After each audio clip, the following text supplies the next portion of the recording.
Afternoon, ninth class. How are you all? Hope you all are good. So, class, we were on chapter number 2 of history, socialism in Europe and Russian Revolution. Till our previous class, we have already done कि ये जो idea है socialism का, ये कैसे develop हुआ, ऐसी क्या सिचुएशंस चल रही थी पूरे यूरोप में जिसके कारण एक ऐसी नई चीज जो है वो इमर्ज हुई. We also talked about few political ideologies जो इस टाइम पे डेवलप हुई थी और हमने कार्ल मार्क्स के बारे में, हमने फ्रेडरिक एंजल्स के बारे में, रॉबर्ट ओवन के बारे में और लुई ब्लैंक के बारे में भी पढ़ लिया था. एंड लास्ट टॉपिक जो हमने किया था वो था कि सोशलिज्म कैसे स्प्रेड हो गया था, उससे रिलेटेड इंटरनेशनल ऑर्गेनाइजेशंस बन गई थी and it was slowly and gradually becoming an important, you can say, political group. मतलब एक important चीज ये बन रही थी इस टाइम पे, एक इम्पोर्टेंट आइडियोलॉजी बन रही थी. ठीक है, एक बैकग्राउंड हमारा क्लियर हो गया है कि कैसे ये आइडिया आया, कैसे लोग इसको फॉलो कर रहे थे और कैसे most of the people wanted that the government in their country should change from monarchy to a little bit, हम बोलेंगे थोड़ी सी ऐसी जहां पे लोगों के पास भी कुछ ना कुछ राइट्स हो.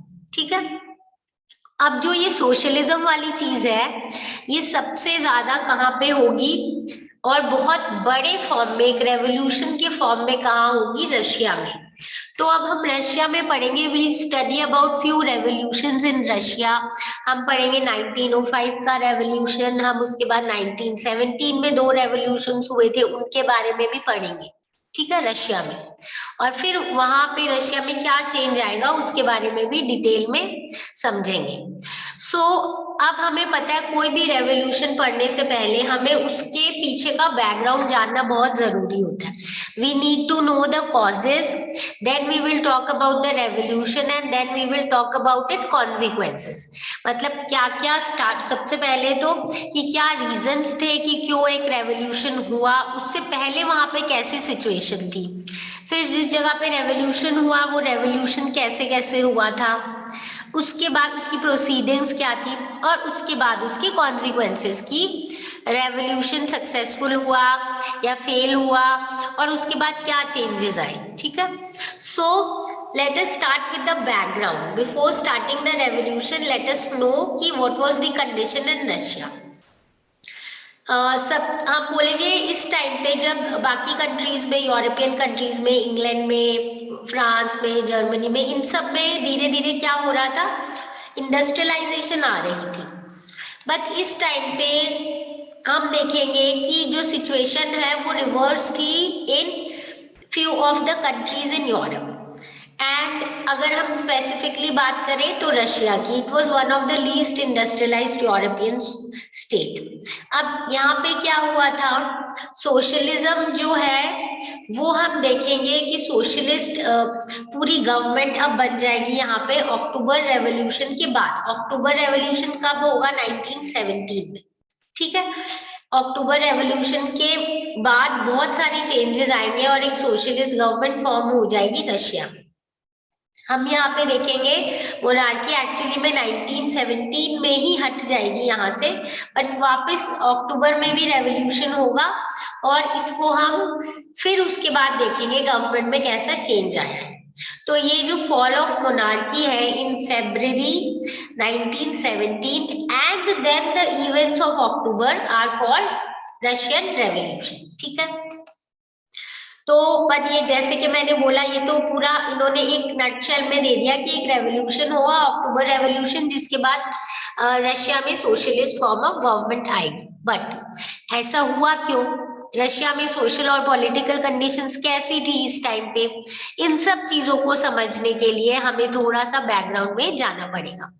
तो अपने बात करते हैं कि रशिया की कंडीशन क्या थी इस टाइम पे.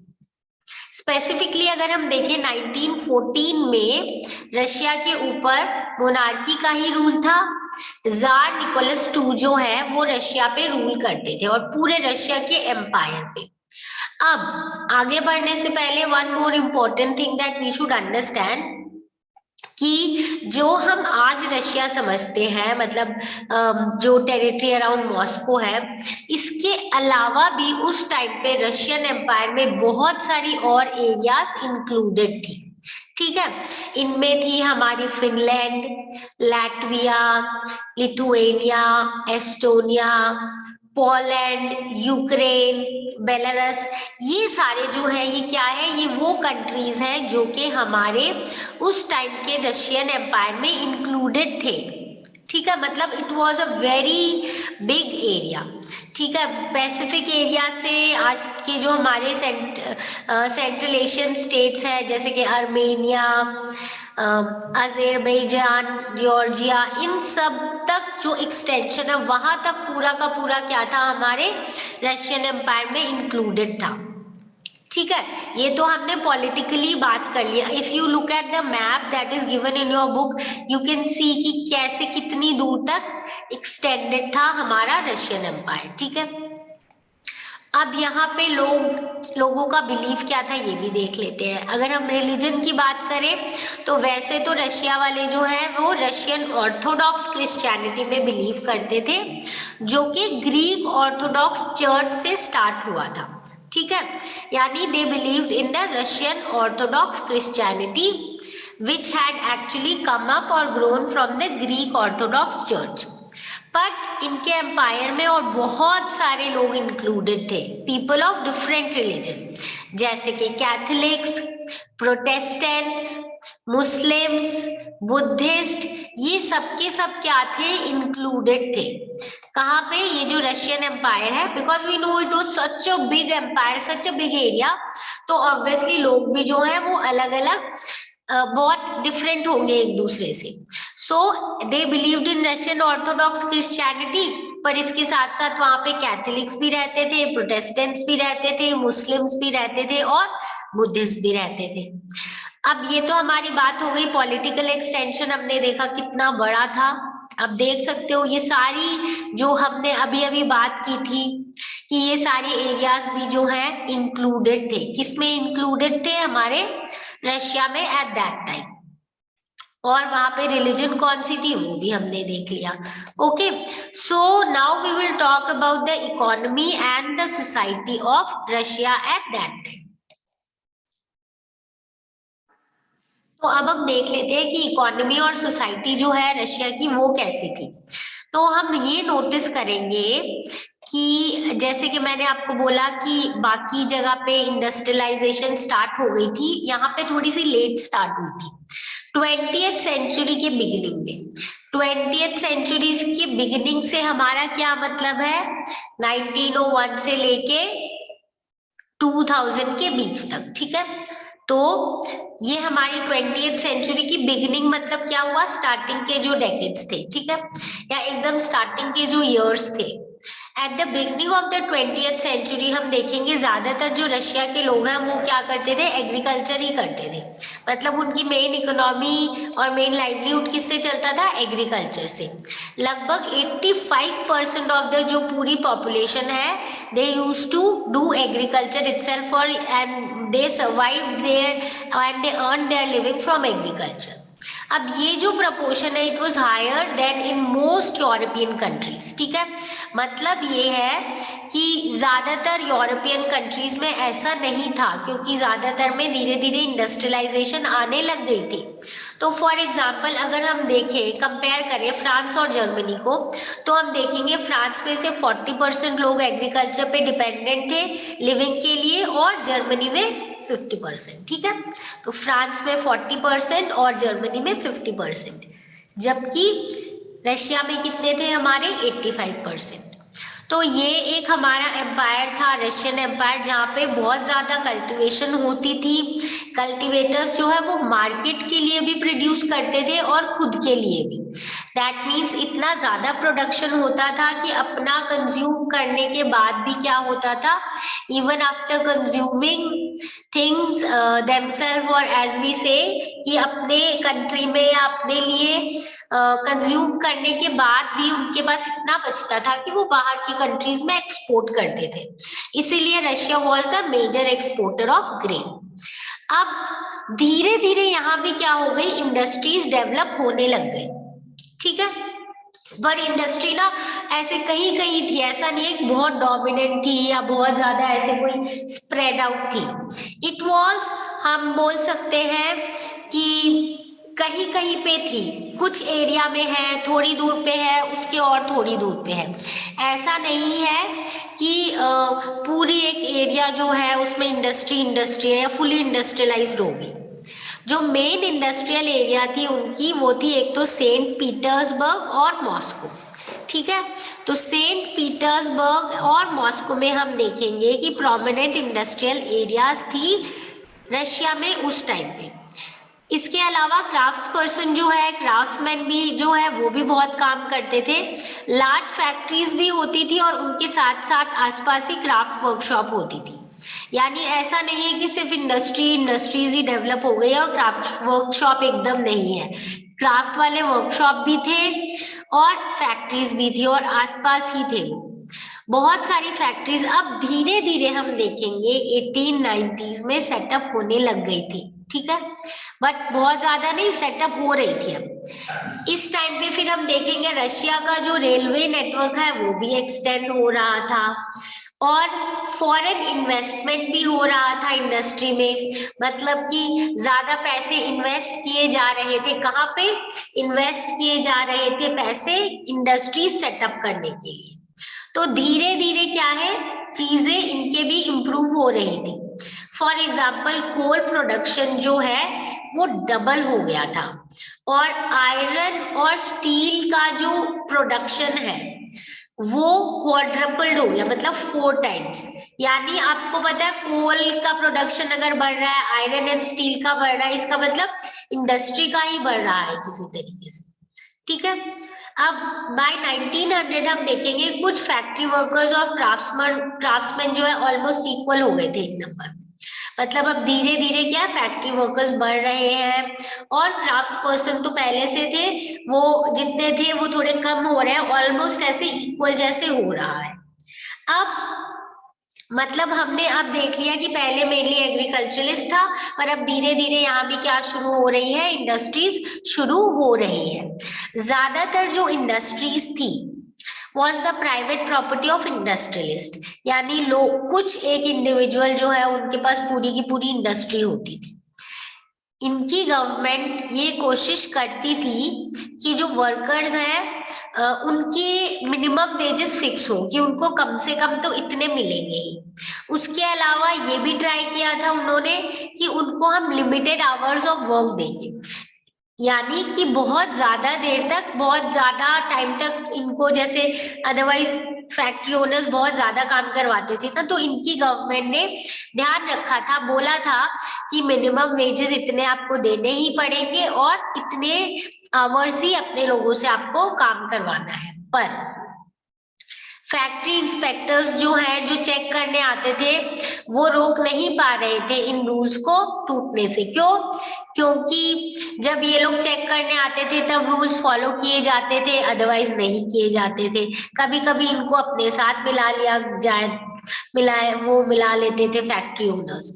सो फैक्ट्री इंस्पेक्टर्स कोशिश कर रहे थे, कहीं कहीं पर ये जो रूल्स है ये फॉलो एग्जैक्टली सेम वे में नहीं हो रहे थे जैसे कि लॉ या रूल को फॉलो होना चाहिए। अब क्राफ्ट यूनिट्स और जो स्मॉल वर्कशॉप्स हैं उसमें तो वर्किंग मतलब कभी कभी क्या होता था 15 आवर्स तक भी इनको काम करना पड़ता था, छोटे वर्कशॉप्स में थे।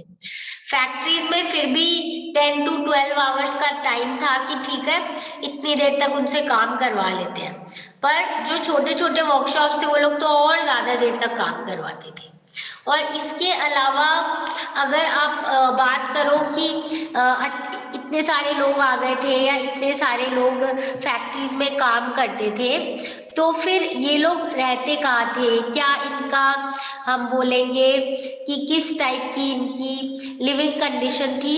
वो है कि ज्यादातर ये लोग जो है या तो रूम्स पे रहते थे या फिर आपको पता होगा बेसिकली डॉर्मिटरी क्या होता है, जहाँ पे आपको ये दिख रही होगी, जहाँ पे बहुत सारे लोग एक साथ रहते हैं और मतलब बेड्स होते हैं सबके लिए।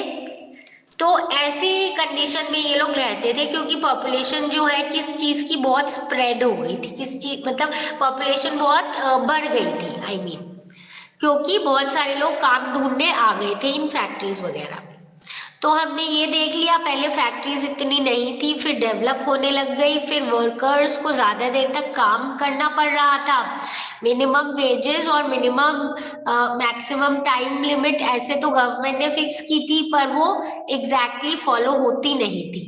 वर्कशॉप्स में 15-15 आवर्स तक काम करना पड़ता था, फैक्ट्रीज में फिर भी 10 to 12 आवर्स काम करते थे और रहते थे या तो रूम्स पे या फिर एक साथ जो डॉर्मिटरीज होती हैं यहाँ पे रहते थे।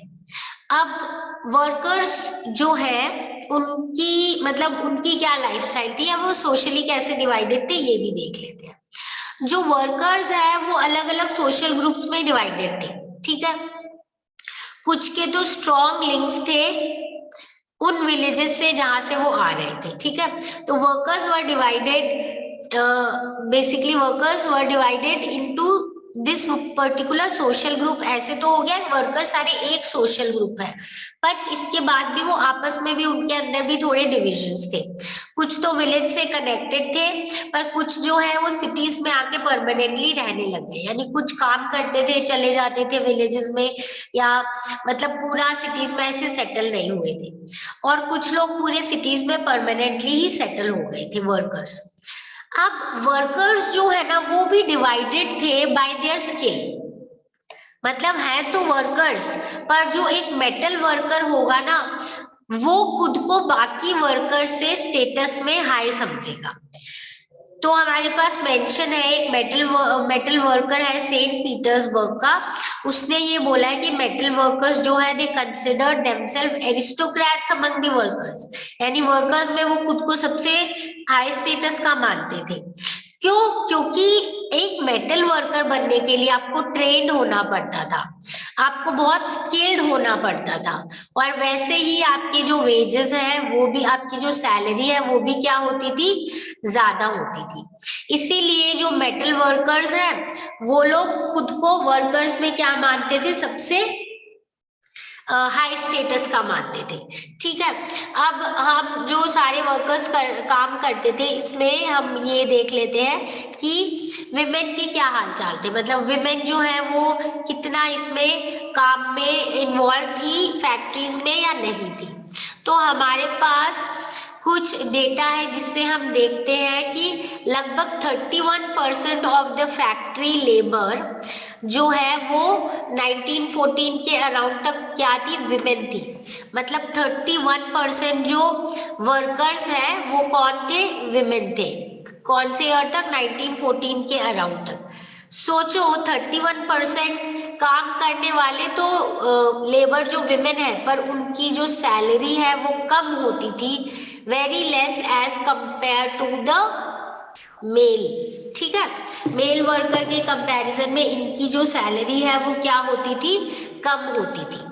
अब इसी में हम देखेंगे कि या तो जनरली हाफ या फिर 3/4, यानी हाफ और 3/4 के बीच, जैसे एक मैन की वेज होती थी उसके कंपैरिजन में उसका वेज का आधा से लेके 3/4 तक की वेज किसकी होती थी, विमेन की, चाहे काम वो सेम कर रहे हो, ठीक है। और ये जो वर्कर्स हैं ये आपस में ही कहीं ना कहीं, जो मैंने बोला ना अपने में एक सोशल इन्होंने हायरार्की बना रखी थी, डिवीजन बना रखा था। तो ये जो है अपने जो डिफरेंसेस है, डिविजन्स है, वो अपने ड्रेस और मैनर्स में दिखाते थे। मतलब मेटल वर्कर्स थोड़े अलग टाइप की ड्रेसेस पहनते थे, अलग टाइप से उनके एटिकेट्स होते थे और बाकी से अलग होते थे। इसके यानी ये आपस में थोड़े बहुत डिवाइडेड तो थे, पर फिर भी ये एक साथ थे क्योंकि ये लोग एसोसिएशन फॉर्म करते थे। और जब भी किसी भी ग्रुप को, किसी भी वर्कर को दिक्कत होती थी, कोई सपोज अनएम्प्लॉयड है या फिर किसी को फाइनेंशियली कोई प्रॉब्लम है, तो ये लोग क्या करते थे, ये लोग एक दूसरे को हेल्प करते थे। तो इन्होंने एसोसिएशन भी फॉर्म कर रखे थे, थोड़े ही थे पर एटलीस्ट ऐसे करके ये एक दूसरे की हेल्प करते थे। और जैसे कि मैंने बोला डिविजन्स थी, पर ये जब भी टाइम होता था तब मतलब जब इनको लगता था कि अभी सबको साथ आना चाहिए तो ये यूनाइट हो जाते थे। तो वर्कर्स स्पेशली जब स्ट्राइक करना होता था या काम बंद करना होता था तो ये लोग एक साथ आके क्या करते थे, यूनियन जैसे बना लेते थे। ठीक है। और स्पेशली जैसे सपोज किसी को निकाल दिया गया है काम से, किसी वर्कर को, या फिर जो इनकी वर्किंग कंडीशंस है वो अच्छी नहीं है, इसके लिए अगर इनको आवाज उठानी है तो ये क्या करते थे, ये ग्रुप बना के स्ट्राइक वगैरह करते थे। बहुत सारी स्ट्राइक्स हम देखेंगे हो गई थी। स्पेशली अगर हम देखेंगे टेक्सटाइल इंडस्ट्री में 1896 से 97 के बीच में, और मेटल इंडस्ट्री में 1902।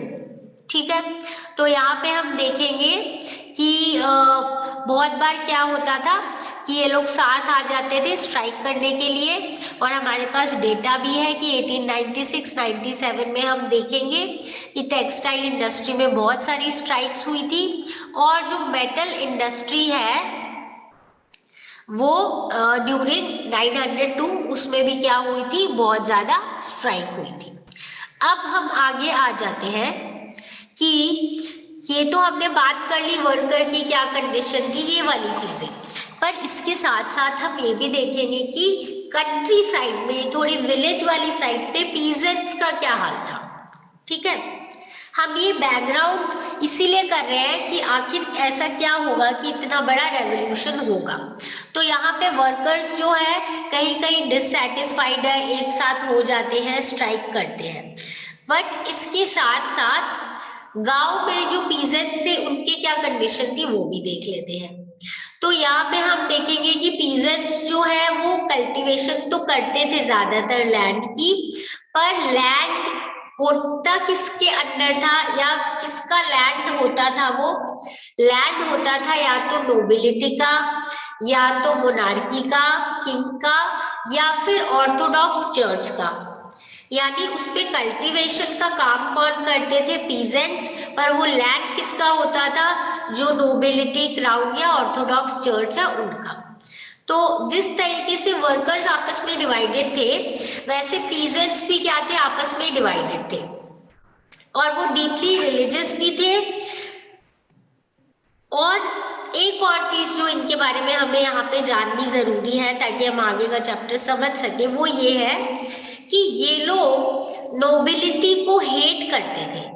They did not respect the nobility. Nobles जो होते हैं, जो इम्पोर्टेंट लोग होते हैं अंडर द क्राउन, यानी राजा के इम्पोर्टेंट मिनिस्टर्स होते हैं, या राजा ने जिनको लैंड दे रखा है कि आप यहाँ से रेवेन्यू कलेक्ट करो, ये वाली सारी चीजें। ठीक है।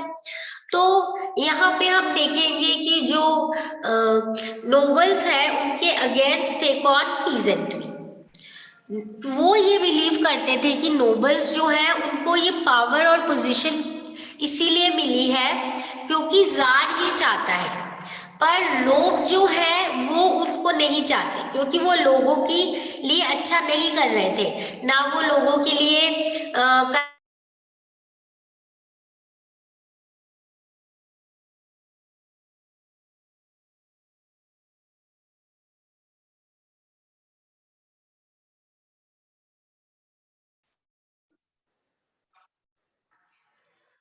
So the peasants were actually totally against the nobles because they thought कि जो noble है उनको अपनी power और position जो है वो इसीलिए मिली है because Tsar has given them that power, but they are not the people who think good for the peasants. Yeah, when they are working for the peasants, they are just the people who are working for Tsar and not taking into consideration what the peasants problems are. तो इसीलिए इनको पसंद नहीं थे nobles, किसको, peasantry class को। And जबकि France में हम देखेंगे फ्रेंच रेवोल्यूशन के टाइम भी पीजेंट्स जो है कई कई नोबल्स को क्या करते थे, रिस्पेक्ट करते थे। ठीक है। वेयरएज क्योंकि नोबल्स ने भी उनकी बहुत जगह पे साथ दिया था in for the French revolution, पर रशिया में ऐसा कुछ नहीं हुआ था। तो रशिया के जो पीजेंट्स हैं वो तो ये चाहते थे, जो भी रशिया के पीजेंट्स थे वो क्या चाहते थे, वो ये चाहते थे कि जितना भी लैंड नोबल्स का है वो नोबल से लेके पीजेंट्स को दे दिया जाए। इसीलिए वो लोग क्या करते थे, जब भी नोबल्स के लोग रेंट कलेक्ट करने आते थे या नोबल आता था तो वो उनको सपोर्ट नहीं करते थे, वो उनको रेंट देने से मना कर देते थे। और धीरे धीरे क्या हो गया, इतनी एंगर आ गई थी उनके अंदर नोबिलिटी के अगेंस्ट कि वो बहुत जगह पे तो लैंडलॉर्ड्स को मर्डर भी करने लग गए थे। तो फिर हम देखेंगे कि 1902 में बहुत ज्यादा होने लग गया था ये साउथ रशिया में कि जो पीजेंट्स है वो नोबिलिटी के एकदम अगेंस्ट है और उनपे अटैक जैसे कर रहे हैं, ठीक है। और ये तो पहले 1902 में सिर्फ साउथ रशिया में हुआ था। 1905 में ये पूरे रशिया में इसके बहुत सारे इंसिडेंट्स जो है वो स्प्रेड आउट हो गए थे। उसके बाद हम ये देखेंगे कि रशियन पीजेंट्स के बारे में एक और चीज हमें जानना जरूरी है, क्योंकि ये हमें हेल्प करेंगे आगे ये समझने में कि सोशलिज्म रशिया में जो आएगा उसको सपोर्ट क्यों कर रहे हैं लोग या पहले से कैसे फॉलो हो रहा था। तो जो रशियन पीजेंट्स हैं वो यूरोपियन पीजेंट से अलग थे एक और चीज में, और वो क्या चीज थी, वो खुद ही क्या करते थे, अपने लैंड को एक साथ मिला के उस पे मिलके क्या करते थे, एग्रीकल्चर करते थे, पूल करते थे, अपने लैंड्स को शेयर करते थे। वो पीरियोडिकली क्या करते थे, उनको ज्वाइन कर लेते थे, उन पे काम करते थे, और फिर आपकी जो इंडिविजुअल फैमिलीज है उसके हिसाब से जो प्रोड्यूस है वो डिवाइड कर दिया जाता था। और डिवाइड कौन करता था, उनका कम्यून या उनका मीट जो है, मतलब उनकी पूरी जो कम्युनिटी है, जो पूरा ग्रुप है, हेड जो है उनमें से वो डिसाइड करते थे। और फिर उसमें से वो लोग क्या करते थे, शेयर जो है जितने लोगों ने मिलके पूल किया है, शेयर किया, मिलके काम किया, उनमें डिस्ट्रीब्यूट कर दिया जाता था प्रोड्यूस, ठीक है। सो यानी ये नेचुरली क्या है, पहले से ही ये कहीं ना कहीं सोशलिज्म की कुछ आइडियोलॉजी क्या कर रहे थे, फॉलो कर रहे थे, ठीक है। So this is the background कि सोशलिज्म स्टार्ट होने से पहले या सोशलिज्म बहुत डोमिनेंट होने से पहले रशिया के क्या हालचाल थे, क्या उसकी कंडीशंस थी। So this is it for today. In our tomorrow's class we'll do socialism in Russia. ठीक है, कि सोशलिज्म जो रशिया में क्या हुआ, और उसके बाद हम देखेंगे इसी से रिलेटेड 1905 वाला रेवोल्यूशन कैसे हुआ। Okay, so this is it for today. I suppose everything is clear. If you have any doubt relating whatever we have covered today, just come back with your doubts and we will discuss and solve. Okay, so now meet you all in the next class.